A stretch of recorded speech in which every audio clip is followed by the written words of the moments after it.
Hi friends, welcome to quiz and guess. ഇന്നു കഴിഞ്ഞ +2 മലയാളം എക്സാമിൻ്റെ ആൻസർ കീ നോക്കാം. 1 മുതൽ 6 വരെയുള്ള ചോദ്യങ്ങളിൽ 2 ഉചിതമായ ഉത്തരം വീതം തിരഞ്ഞെടുക്കാനാണ് പറഞ്ഞിരിക്കുന്നത്. ആദ്യത്തെ ചോദ്യം നോക്കാം. മോഷണം എന്ന കവിതയുമായി ബന്ധിപ്പിക്കാവുന്ന 2 സവിശേഷതകൾ എടുത്തെഴുതുക.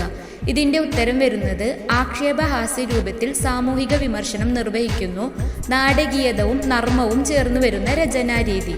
ഉത്തരം വരുന്നത് A, D. Question number 2. Keshini ഒളിഞ്ഞു നിന്നു കണ്ട ബാഹുകന്റെ പ്രവൃത്തികളിൽ 2 എണ്ണം എഴുതുക. ഉത്തരം വരുന്നത് ബാഹുകന്റെ അസ്ത്രവിദ്യാ പാടവം. ബാഹുകൻ സ്മരിച്ച മാത്രയിൽ അഗ്നി ഉദാരമായി കത്തിയത്. A, C. Question number 3. ദയാബായുമായി യോജിക്കുന്ന 2 പ്രസ്താവനകൾ എഴുതുക. ഉത്തരം വരുന്നത് അടിസ്ഥാന വർഗത്തിനു വേണ്ടി പ്രയത്നിച്ചു, പച്ചവിരൽ എന്ന ആത്മകഥ രചിച്ചു. A, B. Question number 4. പ്രകാശം ജലം പോലെയാണ് എന്ന കഥയിലെ കുട്ടികൾ നേടുന്ന സ്വാതന്ത്ര്യത്തെ മാജിക്കൽ റിയലിസത്തിന്റെ സഹായത്തോടെ കഥാകൃത്ത് അവതരിപ്പിച്ചിരിക്കുന്നത് എങ്ങനെ? ഇതിന്റെ ഉത്തരം അടുക്കളയുടെ ആകാശത്ത് സ്വന്തം ചിറകുകൾ വിടർത്തിപ്പറന്ന വീട്ടുപകരണങ്ങൾ, പൊട്ടിയ ബൾബിൽ നിന്ന് തണുത്ത വെള്ളത്തിന്റെ കുത്തൊഴുക്ക് പോലെ സ്വർണപ്രകാശം പുറത്തേക്ക് ഒഴുകാൻ തുടങ്ങിയത്. ഉത്തരം B, D. Question number 5. എന്തെന്ത് സുന്ദര രംഗങ്ങളാണ് മുമ്പിൽ വിടർന്നു നിൽക്കുന്നത്? ലേഖകന്റെ ഈ പ്രസ്താവനയുമായി ബന്ധപ്പെട്ട് നിൽക്കുന്ന 2 ദൃശ്യങ്ങൾ എഴുതുക. ഉത്തരം വരുന്നത് നീലകണുശൈലം, സ്വർണ്ണത്താഴികക്കുടത്തോടുകൂടിയ ബദരി നാരായണ ക്ഷേത്രം. B, C. Question number 6. അഗ്നിവർണ്ണന്റെ കാലുകളിൽ കാണുന്ന തനതു നാടക സവിശേഷതകൾ എഴുതുക. ഉത്തരം വരുന്നത് സമകാലിക ജീവിത സമസ്യകളെ രംഗത്തവതരിപ്പിക്കുന്നു, ആട്ടവും പാട്ടും കൊട്ടും ചേർന്ന അവതരണ രീതി. Option A, C. ഇനി 7 മുതൽ 10 വരെയുള്ള ചോദ്യങ്ങളിൽ ഏതെങ്കിലും 3 എണ്ണത്തിന് 1-2 വാക്യത്തിൽ ഉത്തരമെഴുതണം. ചോദ്യം നമ്പർ 7. അന്നവസ്ത്രാദി മുട്ടാതെ തന്നു രക്ഷിച്ചു ഞങ്ങളെ, ധന്യരാക്കുന്നു നീയെന്നു തന്നെ ഞങ്ങൾക്കു തമ്പുരാൻ. ഈ വരികളിലെ ആശയം കണ്ടെത്തുക. ഇതിന്റെ ഉത്തരം വരുന്നത് ഈ വരികൾ ഒരു ദൈവസ്തുതിയുടെയും കൃതജ്ഞതയുടെയും പ്രതീകമാണ്. ഇതിൽ പ്രാധാന്യം നൽകുന്നത് ദൈവത്തോടുള്ള നന്ദിയുള്ള സമീപനത്തിനും ഭക്തിയുമാണ്. ഇതിൽ എഴുതേണ്ട പോയിന്റുകൾ: ദൈവത്തിന് കൃതജ്ഞത, അന്നവും വസ്ത്രവും ദൈവാനുഗ്രഹം, സർവ്വകാര്യങ്ങളിലും ദൈവവിശ്വാസം, ഭക്തിയുടെ പ്രകടനം. Question number 8. മാപ്പിളപ്പാട്ടിലെ ഏതെങ്കിലും 2 വിഭാഗങ്ങളുടെ പേരെഴുതുക.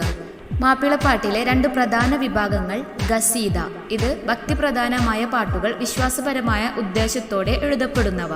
അടുത്തത് മൊഹിയുദ്ദീൻ മാല, പ്രത്യേകിച്ച് ഉണ്ണീൻ മൊഹിയുദ്ദീൻ സ്മരണക്കായി എഴുതപ്പെട്ട ആധ്യാത്മിക ചരിത്രപരമായ പാട്ടുകൾ.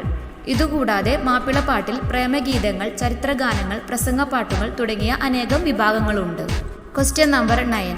സച്ചിൻ ഇല്ലാത്ത ക്രിക്കറ്റിനെ കുറിച്ച് എനിക്ക് ആലോചിക്കാനാവും, പക്ഷേ ക്രിക്കറ്റ് ഇല്ലാത്ത സച്ചിനെ കുറിച്ച് എനിക്ക് ചിന്തിക്കാനാവില്ല എന്ന് അഞ്ജലി ടെണ്ടുൽക്കർ പറഞ്ഞത് എന്തുകൊണ്ടാവും? ഇതിന്റെ ഉത്തരത്തിൽ എഴുതേണ്ട പോയിന്റുകൾ: ക്രിക്കറ്റ് സച്ചിന്റെ ജീവിതം തന്നെയായിരുന്നു. സച്ചിൻ ടെണ്ടുൽക്കർ തന്റെ പൂർണ്ണ ജീവിതവും ക്രിക്കറ്റിനായി സമർപ്പിച്ച ഒരു വ്യക്തിയാണ്. അടുത്ത പോയിന്റ്: സച്ചിൻ ഇല്ലാത്ത ക്രിക്കറ്റ് അവിശ്വസനീയമാകാം, പക്ഷേ ക്രിക്കറ്റ് ഇല്ലാത്ത സച്ചിൻ അശക്യമാണ്. എന്നുവെച്ചാൽ ലോകം സച്ചിനില്ലാത്ത ക്രിക്കറ്റ് തുടരാൻ അല്ലെങ്കിൽ കാണാൻ തയ്യാറാകും, പക്ഷേ സച്ചിന് ക്രിക്കറ്റ് ഇല്ലാത്ത ഒരു ജീവിതം അത്ര നല്ലതായിരിക്കില്ല. മൂന്നാമത്തെ പോയിന്റ്: സച്ചിന്റെ വ്യക്തിത്വത്തിന്റെ അടിസ്ഥാന ഘടകം. ഇതിലെന്താണ് ഉദ്ദേശിക്കുന്നത്? സച്ചിന് ക്രിക്കറ്റ് വെറും ഒരു കളി മാത്രമായിരുന്നില്ല, അത് ജീവിത ശൈലി കൂടിയായിരുന്നു. ഇതുകൊണ്ടൊക്കെയാണ് ക്രിക്കറ്റ് ഇല്ലാത്ത ഒരു സച്ചിനെ കുറിച്ച് അഞ്ജലിക്ക് ചിന്തിക്കാൻ ബുദ്ധിമുട്ടുള്ളത്. ഇനി ക്വസ്റ്റ്യൻ നമ്പർ 10. കൊല്ലുന്നതിനേക്കാളും ശല്യമായിട്ടുള്ളൊരു കൊള്ളിവാക്കല്ലാതൊന്നും ചൊല്ലുകയില്ല അദ്ദേഹം. ശീലാവതി ഇപ്രകാരം പറയാനിടയായ സാഹചര്യം എന്ത്?